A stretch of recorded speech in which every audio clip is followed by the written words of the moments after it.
Saludos a todos. Sean bienvenidos a nuestra actividad orientadora. En la actividad anterior estudiamos los mecanismos de defensa específicos. Destacamos el papel que desempeñan los linfocitos B y T en la inmunidad humoral y celular y su importancia para explicar por qué la vacunación nos protege, además de explicar la inmunidad adquirida ante algunas enfermedades infecciosas. En el día de hoy orientaremos el estudio de los grupos sanguíneos, lo cual nos permitirá tipificar la sangre, así como los mecanismos de la hemostasia, en particular el de la coagulación, que les permitirá interpretar sus alteraciones. Al finalizar el estudio de estos contenidos, serán capaces de explicar los fundamentos de la transfusión de la sangre, partiendo de las características inmunológicas de los grupos sanguíneos de los sistemas ABO y RH, además de los mecanismos hemostáticos, en particular los de la coagulación de la sangre, lo que les permitirá interpretar las manifestaciones de las principales coagulopatías presentes en la comunidad. Las primeras transfusiones de sangre de una persona a otra para resolver las consecuencias de las hemorragias resultaron satisfactorias solo en algunos casos, pues a menudo se producían aglutinación y hemólisis de los glóbulos rojos con las típicas reacciones transfusionales. Esta situación quedó resuelta con el descubrimiento de los grupos sanguíneos. La aglutinación de los glóbulos rojos de una sangre por el suero de otra fue el fenómeno que condujo al descubrimiento de los distintos grupos de sangre incompatibles entre sí, con diferentes características inmunológicas que dependen de la presencia en la superficie de los hematíes de sustancias con propiedades antigénicas. Entonces podemos preguntar, ¿es posible donar sangre de una persona a otra sin antes tipificar la misma? ¿Qué elementos o sustancias existen en la sangre del receptor y la del donante que provocan esta reacción? Existen dos grupos particulares de antígenos que ocasionan reacciones transfusionales con más frecuencia que los demás. Se trata del sistema de antígenos OAB y del sistema RH. A estos antígenos se les denomina también aglutinógenos porque provocan la aglutinación de las células sanguíneas. En la imagen se representa la clasificación de la sangre por el sistema OAB. Observen que cuando en la superficie de los hematíes existe el aglutinógeno o antígeno A, la sangre es del grupo A. Cuando está presente el aglutinógeno B, la sangre es del grupo B. Cuando están presentes ambos antígenos, es del grupo AB, y cuando están ausentes ambos tipos de antígenos, la sangre es del grupo O. En resumen, podemos decir que la sangre se clasifica por el tipo de antígeno presente en la superficie de los hematíes. En el organismo penetran pequeñas cantidades de antígenos A y B a través de las bacterias intestinales y los alimentos, creándose anticuerpos contra los antígenos presentes en la superficie de los hematíes. A estos anticuerpos se les denomina aglutininas y son del tipo IgM e IgG. En el cuadro se resumen las características de los grupos sanguíneos del sistema OAB. Observen que cuando en la superficie de los hematíes hay antígenos A, el grupo sanguíneo es A y se desarrollan en su plasma las aglutininas o anticuerpos que no se corresponden con esos antígenos, o sea, las anti-B.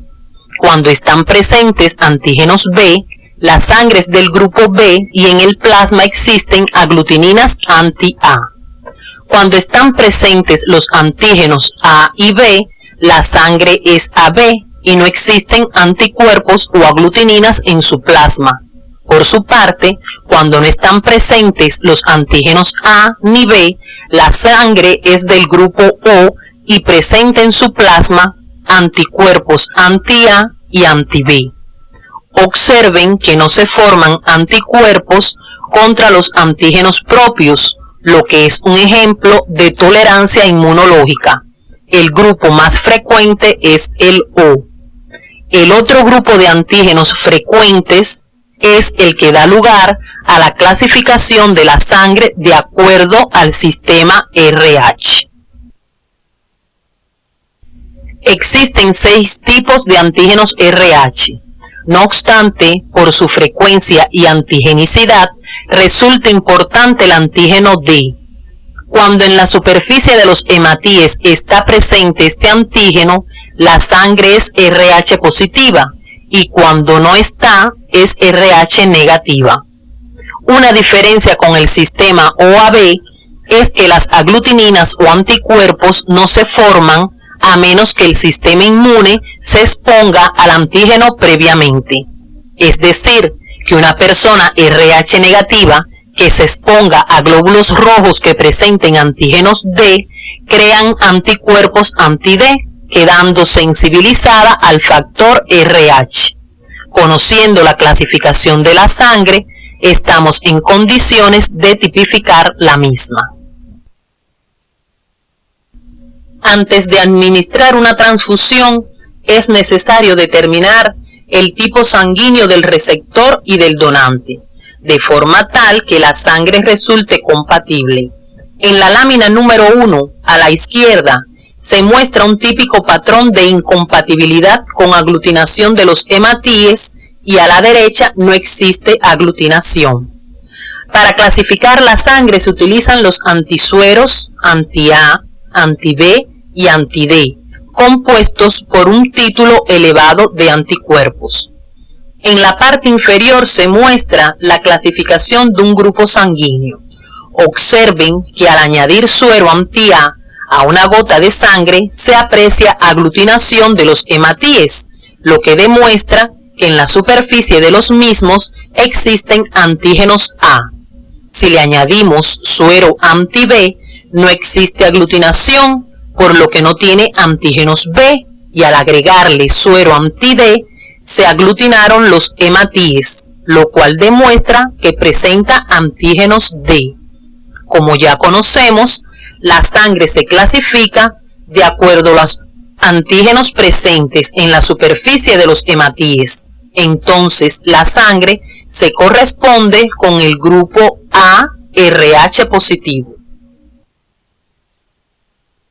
En el caso 3, pueden observar que no existió aglutinación con anti-A ni con anti-B, pero sí con anti-D. Entonces, ¿qué grupo presenta el paciente?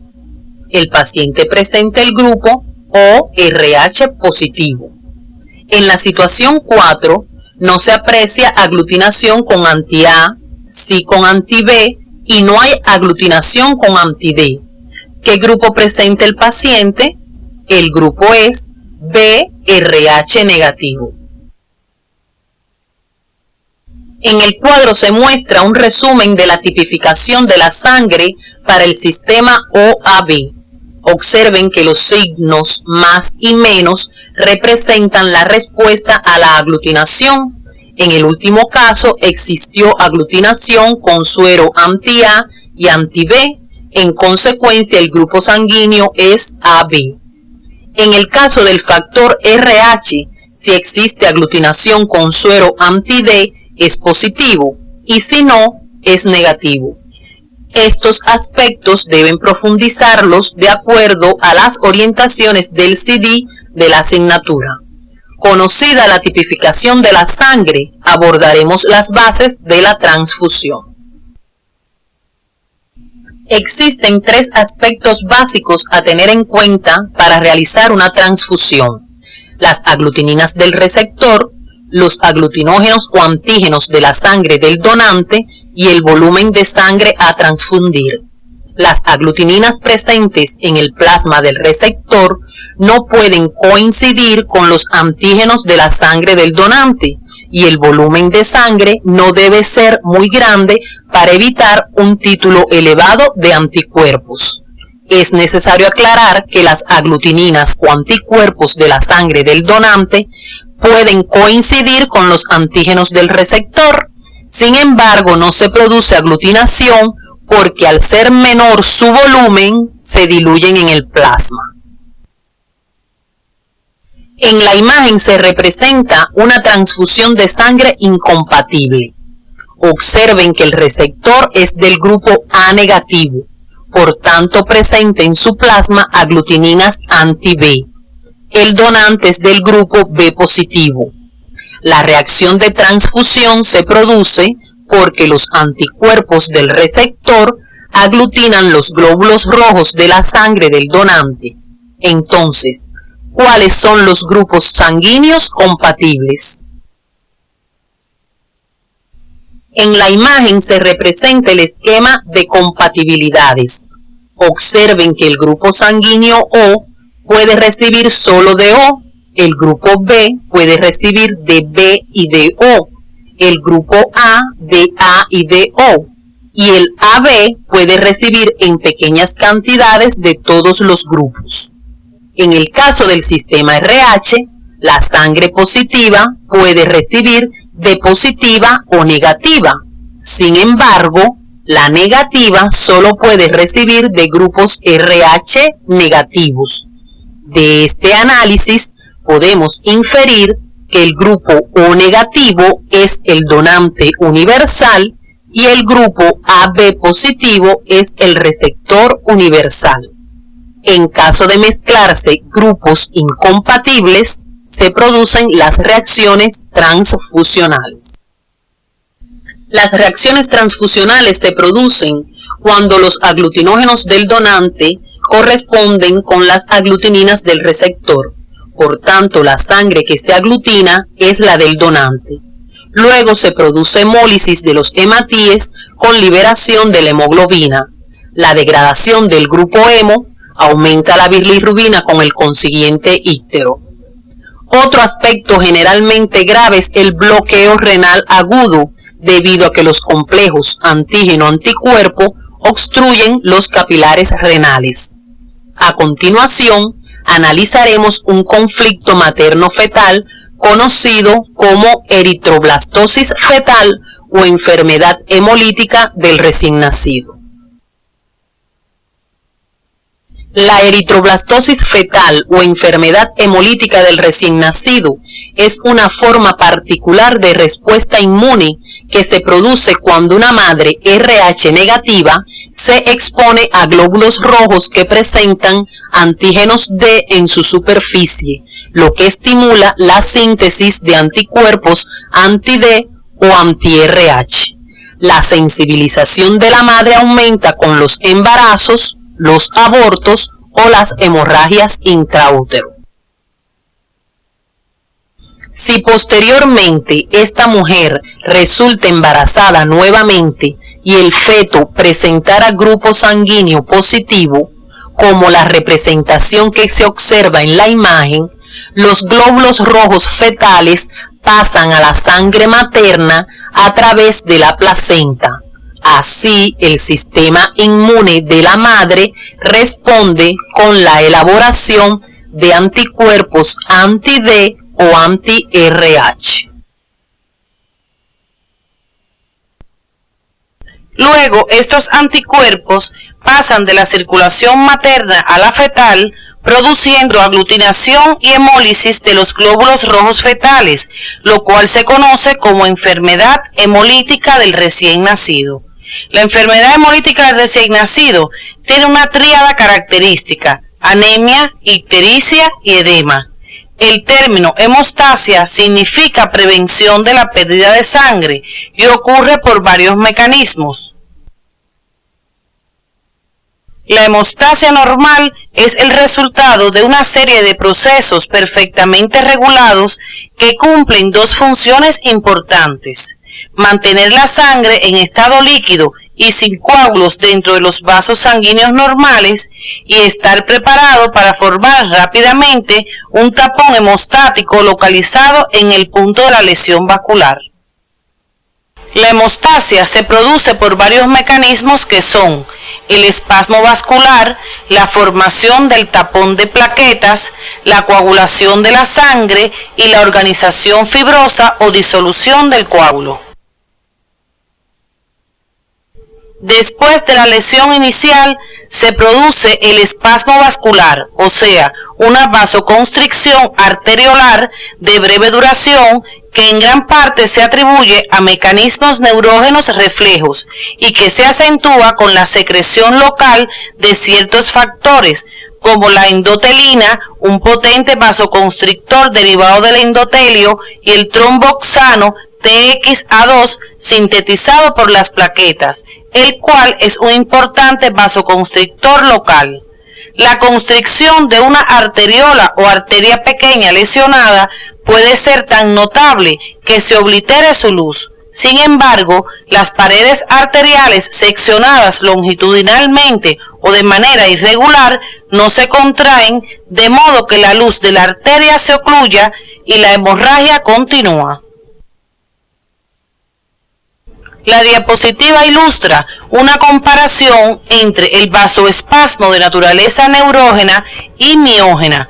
Observen que en el neurógeno es rápido, breve y depende de reflejos nerviosos. Por su parte, el miógeno tiene una mayor duración, es más potente y depende de la contracción del músculo liso vascular. El otro acontecimiento de la hemostasia es la formación del tapón plaquetario. En este frotis de sangre se observan varias plaquetas situadas entre los hematíes. Observen su pequeño tamaño. Las plaquetas, también llamadas trombocitos, se forman en la médula ósea a partir de la fragmentación de los megacariocitos, células de la serie hematopoyética. Su concentración en sangre es de 150.000 a 350.000 por milímetros cúbicos o 150 a 350 por 10 a la 9 litros. Su membrana plasmática presenta proteínas receptoras y está cubierta por una gruesa capa de glucocáliz. En su estructura se destaca una zona periférica denominada hialómera, en la que se encuentran microtúbulos dispuestos paralelos entre sí. Estas estructuras ayudan a las plaquetas a conservar su forma. Asociados con estos se encuentran filamentos de actina y miosina, y una zona central denominada granulómera o cromómera, en la que se localizan las mitocondrias, el glucógeno, los peroxisomas y 3 tipos de gránulos que contienen factores de la coagulación que desempeñan un papel importante en la fase inicial de la coagulación sanguínea y la agregación plaquetaria. Deben profundizar en las características estructurales de las plaquetas siguiendo las orientaciones que les ofrece el CD. A pesar de no poseer núcleo ni reproducirse, las plaquetas contienen varios factores activos como son moléculas de actina, miosina y trombostenina, proteínas contráctiles que desempeñan una importante función en la liberación de sus gránulos y en la retracción del coágulo. Almacenan calcio necesario en todo el proceso de la coagulación. Poseen mitocondrias encargadas de la síntesis de ATP. Sus sistemas enzimáticos sintetizan prostaglandinas, hormonas locales cuyas funciones están encaminadas a producir reacciones vasculares y tisulares, factor estabilizador de la fibrina, factor de crecimiento que determina la multiplicación de las células de la pared vascular dañada. La cubierta de glucoproteínas que presenta su membrana celular evita su adherencia al endotelio normal. Sin embargo, cuando la pared vascular está lesionada y en especial las células endoteliales o existe colágeno expuesto, las mismas se unen a una proteína denominada factor de von Willebrand y liberan ADP y tromboxano A2, que favorecen la agregación plaquetaria. Las plaquetas se adhieren a la matriz extracelular expuesta mediante el factor de von Willebrand y se activan, cambiando su forma y liberando sus granulaciones. El difosfato de adenosina y el tromboxano A2 liberados ponen en marcha una reacción autocatalítica que conduce a la formación de un agregado creciente de plaquetas, el tapón hemostático primario. Es decir, la lesión del endotelio deja al descubierto la matriz extracelular subendotelial de intenso poder trombógeno que permite a las plaquetas adherirse y activarse, es decir, sufrir un cambio de forma y vaciar sus granulaciones secretorias. En pocos minutos, los productos secretados atraen a otras plaquetas y se forma el tapón hemostático. Este es el proceso de la hemostasia primaria. A partir de este momento se inicia el proceso de la coagulación. El proceso de la coagulación tiene 3 etapas: la formación del activador de protrombina, conversión de protrombina en trombina y conversión de fibrinógeno en fibrina. El activador de protrombina puede formarse por 2 vías, una extrínseca y otra intrínseca. En la imagen se representan en amarillo las reacciones que son propias de la vía extrínseca, en verde las de la vía intrínseca y en violeta las que son comunes a ambas. La vía extrínseca es más rápida, se inicia con la lesión de la pared del vaso o de los tejidos vecinos, liberándose el factor tisular o tromboplastina tisular, que inicia una serie de reacciones enzimáticas hasta formar el activador de protrombina.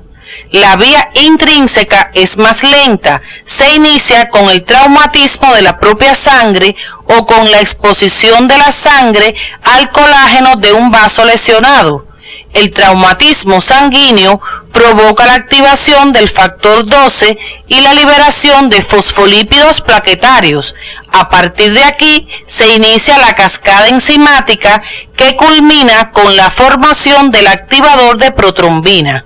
El calcio desempeña un papel muy importante ya que participa en todos los pasos de la coagulación excepto en los 2 primeros de la vía intrínseca. Después de formarse el activador de protrombina, tras la ruptura del vaso sanguíneo o de la lesión de la propia sangre, actúa sobre la protrombina en presencia de calcio y de los fosfolípidos plaquetarios y la convierte en trombina. Luego, la trombina actúa sobre el fibrinógeno y lo convierte en monómeros de fibrina. Estos se polimerizan en largas fibras que constituyen el retículo donde quedan atrapadas células sanguíneas, plaquetas y plasma, formándose el coágulo que se adhiere a la abertura vascular evitando la pérdida de sangre. A continuación les mostramos esta secuencia de la coagulación en un vaso sanguíneo lesionado. El factor tisular, que es un factor procoagulante unido a la membrana y sintetizado por el endotelio, también queda al descubierto en el sitio de la lesión. Este factor actúa junto a los factores secretados por las plaquetas para activar la cascada de la coagulación y culmina con la activación de la trombina. La trombina, a su vez, convierte al fibrinógeno en fibrina insoluble, que acaba depositándose localmente. También produce un nuevo reclutamiento de plaquetas y la liberación de sus granulaciones. Esta serie de fenómenos, denominados hemostasia secundaria, dura más tiempo que la formación del tapón plaquetario. La activación local de la cascada de la coagulación, donde participan el factor tisular y los fosfolípidos plaquetarios, da lugar a la polimerización de la fibrina que aglutina o cimenta a las plaquetas en un tapón hemostático secundario definitivo. Pocos minutos después de formarse el coágulo, empieza a contraerse y suele exprimir la mayor parte del líquido de su interior, el que se denomina suero. Este no tiene fibrinógeno ni otros factores de la coagulación, por lo cual no coagula. A esto se denomina retracción del coágulo. Las plaquetas son necesarias para este proceso debido a que siguen liberando factor estabilizador de la fibrina. Además, contienen trombostenina y otras proteínas que producen contracción de las plaquetas que están unidas a la fibrina, con lo que se comprime aún más la red de fibrina. La trombina y los iones de calcio liberados por las plaquetas activan o aceleran la contracción. Esto favorece la unión de los bordes del vaso lesionado, contribuyendo a la hemostasia final. Posteriormente, el coágulo puede ser invadido por fibroblastos que sintetizan tejido conectivo, favorecido por el factor de crecimiento liberado por las plaquetas, con lo cual se organiza de manera fibrosa o puede disolverse a través del proceso de fibrinolisis. Deben profundizar en este contenido siguiendo las orientaciones del CD de la asignatura. Hasta aquí hemos estudiado el mecanismo de la coagulación de la sangre. Sin embargo, en condiciones normales existe un predominio de los factores que evitan la coagulación. Entre los factores que evitan la coagulación en el sistema vascular normal se encuentran los de la superficie endotelial y las sustancias de acción antitrombínica. Dentro de los primeros, la lisura de la superficie endotelial evita la activación por contacto del sistema intrínseco de la coagulación. Existe además una capa de glucocálix mucopolisacárido absorbido a la superficie del endotelio que repele los factores de la coagulación y las plaquetas, impidiendo que se active la coagulación. Por otra parte, no se activa la trombomodulina, proteína que se une a la trombina e impide que ésta participe en la coagulación. Además, el complejo trombomodulina-trombina activa una proteína plasmática llamada proteína C que actúa como anticoagulante al inactivar los factores 5 y 8 activados. Entre las sustancias que tienen acción antitrombínica tenemos los filamentos de fibrina que absorben la mayor parte de la trombina producida durante la formación del coágulo, suprimiendo la trombina de la sangre. La trombina no absorbida a la fibrina se combina con rapidez con la antitrombina 3, bloqueando la acción de la trombina sobre el fibrinógeno y por consiguiente la formación del coágulo. Este contenido deben profundizarlo siguiendo las orientaciones del CD de la asignatura.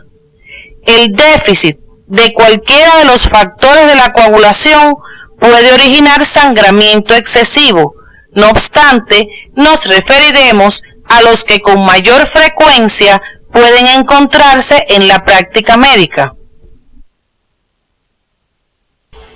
Algunos trastornos hemorrágicos que pueden encontrarse en la práctica médica son los asociados al déficit de vitamina K, a la hemofilia y a la trombocitopenia o déficit de plaquetas. La vitamina K se produce normalmente en la flora bacteriana del intestino grueso, es liposoluble y se absorbe conjuntamente con las grasas. Es necesaria en el hígado para la síntesis de los factores de coagulación 2 o protrombina, el 7, 9 y 10. Por tanto, el déficit de vitamina K afecta ambas vías de formación del activador de protrombina y la conversión de protrombina en trombina. La hemofilia Es una enfermedad hemorrágica que afecta casi exclusivamente a varones y su forma más frecuente es la hemofilia clásica, cuyas manifestaciones se deben al déficit del factor 8 de la coagulación, afectándose únicamente la vía intrínseca de formación del activador de protrombina.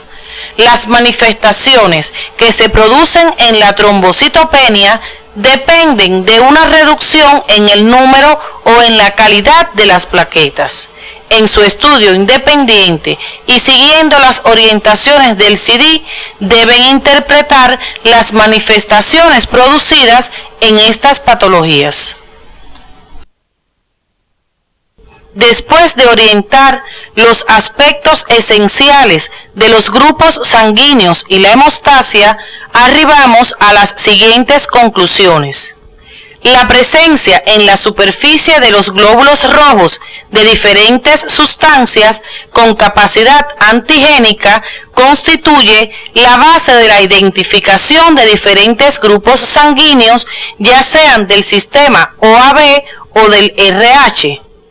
El principio básico en las transfusiones es no exponer los aglutinógenos de los glóbulos de la sangre del donante a las aglutininas correspondientes del plasma del receptor.